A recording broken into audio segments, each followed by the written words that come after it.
It's inevitable when you're going to be working with this many dependencies and constraints between tasks that you're going to run into some conflicts. So what does Project 2007 do for you when you run into a conflict? Well, let's take a look at the kind of screen that you're going to see.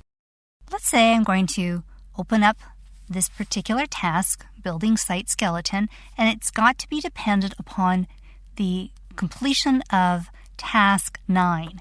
So I put in my number 9, I enter it, and I click OK. Everything looks good to this point. Oops, now I get a scheduling conflict wizard, and that's the power behind Project 2007.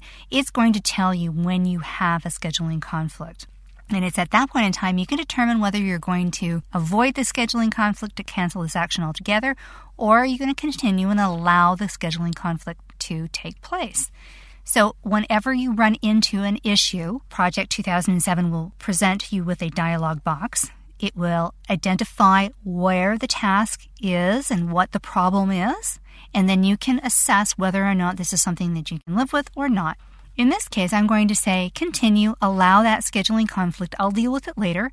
I'll click OK, and the conflict is allowed and the information is added into the system. Now, when you're working with a conflict, usually the default is that the constraint will determine whether or not the conflict takes place. If you want to allow dependencies to determine the timing of the conflict, you can change that default in Project by going up to the Tools menu, down to the Options command, going to the Schedule tab if it's not already selected, and then deselecting the selection that says Tasks will always honor their constraint dates.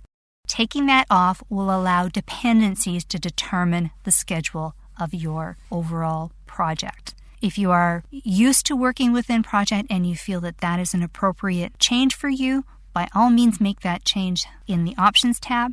For those of you that are new, I would leave that selected so that the constraints are always going to tell you and flag you with a wizard in order for you to determine whether or not you want to override that.